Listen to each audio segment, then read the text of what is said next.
Welcome back. What started as one bill is now 6. This afternoon, State Senator Greg Steube announced that his bill, open carry bill, would now be broken down into 6 separate bills. Senate Bill 618 was officially filed today.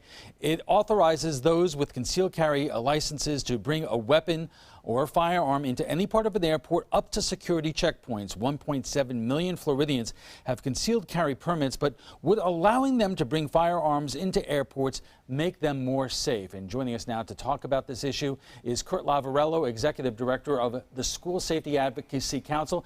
And in a moment, we hope to have Ron Chapman, who is an attorney owner of the Chapman Law Group. He is also represents from time to time the NRA. Kurt, let me start with you. I wanted to ask this question to Ron, and hopefully we still will. But you heard Rick Piccolo from the airport say that this presents a situation if guns were allowed in airport terminals. What happens if there was a shooting and law enforcement officers round the corner and see multiple people with firearms? What are they to do? Is that your concern as well? Well, absolutely. It's the concern of a lot of police chiefs and sheriffs across the country, quite frankly. And, you know, Greg Steube has proposed what I'm calling the OK Corral bill of all time here, allowing everybody to carry pretty much anywhere they want to. And in an airport, even put aside the law enforcement officers, if you would, for a moment, but just think of every passenger who's now carrying, could be considerably hundreds of them. As they turn the corner, they see somebody else with a gun who might be a law-abiding gun carrier, and you create this OK Corral shootout in an airport. That's not the situation you want to have occur. Right. And I would assume that Senator Steube would push back in saying that if you have a concealed carry permit, you have training that should hopefully, train you how to handle situations like that. Yeah, that's absolutely untrue, though. There's no training requirement whatsoever to get it carry concealed permit here in Florida. As a matter of fact, you don't even have to shoot a gun here in Florida to obtain that permit. They have people that they call it demonstrating proficiency, and that's all that's required. Good news, folks. We have Ron Chapman joining us now. Ron is the owner of the Chapman Law Group, and he also does work for the NRA. Ron, thanks for hanging in there with us. And I know I'm going to be asking the question that you probably heard me ask Kurt, and that is to respond to something that Rick Piccolo, who is the director of the Sarasota-Bradenton International Airport, the concern that he voiced, that he said that if you allowed concealed carry permit holders to have guns in airport terminals and something happens and law enforcement rounds the corner and see multiple people with firearms in a shooting event, how is law enforcement to know who is the good guy and who is the bad guy? Well, that could be a very good question if the events were contemporaneous.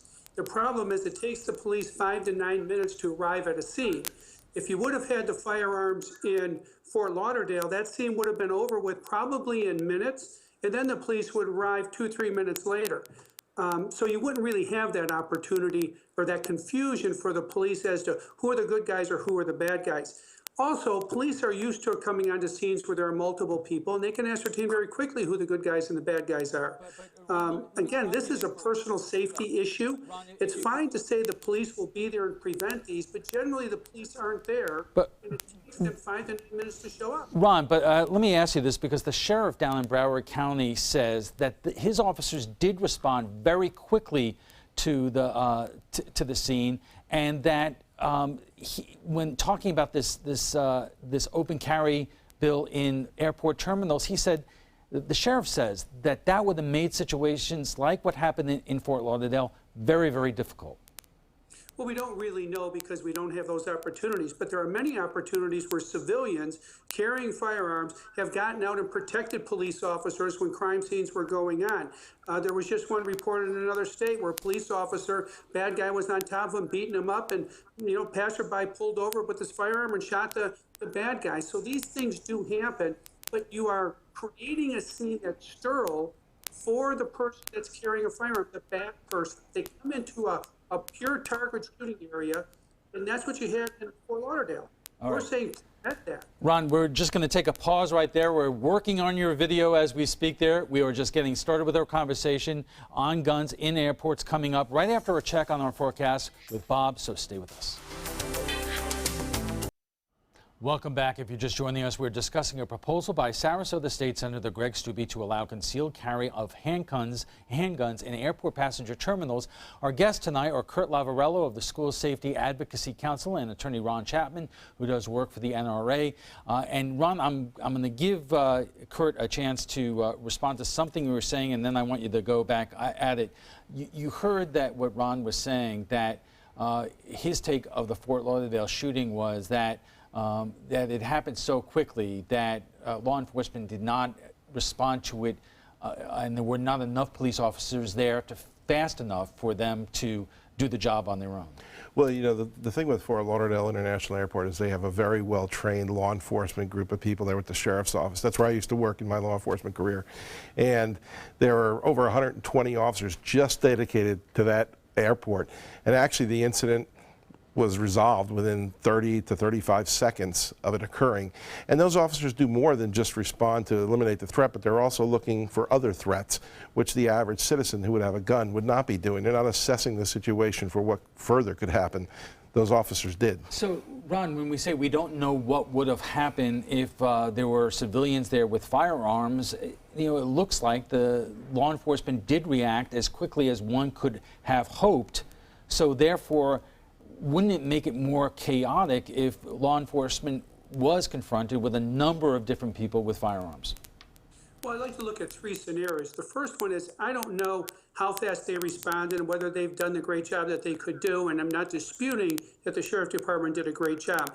But equipping citizens with firearms and allowing to be in there is for protection of lives, for the for the prevention of crimes. And to cite the statistics that say that there would have been chaos or the individual with the gun, the person with the carry would have been causing the problem, no one can cite to real cases throughout this country where a person with a concealed weapon permit has actually caused the problem, been confused by the police officer. So why not let a person in there for personal protection, and let's see if in some of these crimes. Well, let's take that question to Kurt here, and I'll tell both of you gentlemen, I spent some time this afternoon trying to look for statistical evidence one way or the other, and part of the problem in doing so is I found a lot of anecdotal stories, but not a lot of statistics. And Kurt, is that part of the problem? Yeah, that is part of the problem, quite honestly. And likewise to Ron's comments, there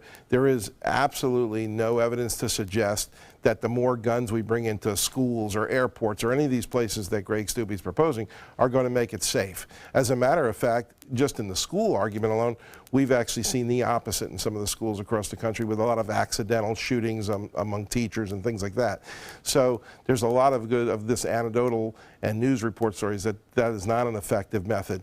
But again, you take the situation there in Fort Lauderdale Airport, and the officer's going to have to turn the corner and maybe confront 5 people with guns. But what about all the other people carrying the guns? How do they make a determination who to protect lives from? They could wind up shooting who would be a good armed person in the airport. And it really does, which is why I've called it the OK Corral bill, because that's what it's leading towards. It's going to create the OK Corral. Well, Ron, respond to that. What happens if you have a situation like that and someone who has a concealed carry permit and fires in response to a shooting like that, shoots the wrong person? Well, that could happen, but we haven't had statistics to say that that's been happening. And we have, what, 1 million some individuals in Florida that carry concealed weapons. So this OK Corral shoot 'em up episode really hasn't occurred. But one statistic I can give you is every 7 seconds in this country, an innocent person is shot with a gun. That what the NRA's position is, and what Senator Steube wants to do, is let's equip citizens to prevent some of that. So when the bad guy shows up with a gun, they may be confronted with a good guy, so to speak, with a gun to prevent. Can either one of you explain to me why we're just dealing with mostly anecdotal information here? Why hasn't our government, state, federal, local, done some kind of research to separate some fact and from fiction here? That is an absolute great question, and I've lobbied up in Washington, D.C. for school stats of the same kind. We still don't even know how many school shootings we actually have around the country. So it's not only a great question, it's something we should be doing, and hopefully things will change. John, when it comes to lobbying and influence in Washington, it doesn't get any bigger or better than the NRA. Why don't we have statistical facts that we could we could look at, so we're not just talking about anecdotal information and maybe not? Well, I think it's a real good question. I don't know the answer to that. You know, there are all kinds of stats on how many people own guns, et cetera, et cetera. But when it comes right down to it on this issue, you're right. It's just anecdotal, and people argue from emotion. Well, I'll tell you what. There's a new sheriff in town in Washington. Why don't we ask the Trump administration to conduct some research so we know what we're talking about, and not just hoping for the best that more people with guns in places like airports will have put down a mass shooter when we really don't know if that is true or not. Well, I agree with that. But one thing I also agree with is taking away guns from citizens that have a Second Amendment right does not reduce crime. There is no evidence that. Look at Chicago. It has some of the stiffest, strongest gun control measures. And what did they have last year? More shootings than any other city in this country. Well, in retrospect, you could also look at other countries that have, you know, strict gun enforcement and have far fewer gun fatalities and shootings than we do. So it works both ways in the statistic department. Right. Well, I'm not concerned about the United States. And in the United States, the city with the strongest gun control had the highest gun rate when it came, or the shooting rate and death rate when it came to guns. Right, but that's not a very good statistic. We're changing subjects just a little bit, and we could do shows ad nauseum about you know, gun issues in the United States. It is my understanding that Chicago passed a lot of gun control legislation, but the NRA fought some of it and watered it down. But that may be a show in terms of inner city gun violence for another night. Let's stick to our situation, especially in the aftermath of the Fort Lauderdale airport. And the question becomes, where do we go from here? Ron, you know that one of the big obstacles in last year's session was the Republican who was the chairman of the Senate Judiciary Committee opposed Greg Steube's bill. Now Greg Steube is the chairman of that very committee. But does that automatically mean that this legislation is going to pass? I don't think so. I don't know if there is the stomach in the legislature or in the state as a whole to pass such wide sweeping legislation like Senate Bill 140. Now, I know that they've knocked it down into 6 different bills, so there might be some hope. I think probably airports would be the last place that we probably want guns, but it has a chance. Right, and Kurt, let me ask you quickly, do you suspect that this bill was separated into 6 parts because there was concern that some parts of this are more likely to pass than others? Yeah, I think you probably know that Greg Steube's probably already identified people over on the House side and the Senate side that may be opposed to certain specific areas. So that's why it's being divided up. I know there's already a sponsor for the airport bill over on the House side. So I'm sure he's looking at some easier paths. All right, let's take a quick break, and when we return, we'll have final thoughts from our guests, plus what some of our viewers are saying about the Supreme Court nominee of Donald Trump. We'll stay with us. Welcome back. Could allowing the concealed carry in airports keep people safe? Our guests join us now for final thoughts. And Ron, I'm going to start with you. I wish we could see your smiling face here, but what is the one thing that you want our guests to take away from this conversation tonight? Well, I think the first thing to take away is I understand that this would be a very difficult process, allowing firearms into the passenger terminals, but this is a personal safety issue. And I think the more that we allow citizens with concealed carry permits to carry their firearms for personal safety, the more violence we can prevent. Every 7 seconds, an innocent person is being killed. So I think we need these individuals to start preventing that crime. Another option would simply be to push back the clean zone to not allow people in the airport at all with any kind of firearms, but that just creates a problem. So I think what we would say here is allowing firearms is a personal safety protection issue, and we should allow individuals carrying firearms. And who knows, they might have prevented this incident and they might prevent others. Kurt, it sounds from what Ron is saying to us tonight that even the NRA does not expect that there's a real good chance that this would become law this year. It's possible. It's hard to tell this early out, but you know, I think it's one of those things where, you know, when you sit back and you look at the totality of the events that occurred in Fort Lauderdale and elsewhere across our country, we have dedicated officers that work those airports for a reason. They're well trained to not only respond to shootings, but to look for pending incidents occurring. People have to know that when you have a concealed firearm permit. Let me sorry, if they're looking for incidents that could occur, I mean, obviously they did not catch this guy. No, and those incidents are going to continue to happen, you know, around the country. It's making that response time tighter, and they did a good job there, as I said.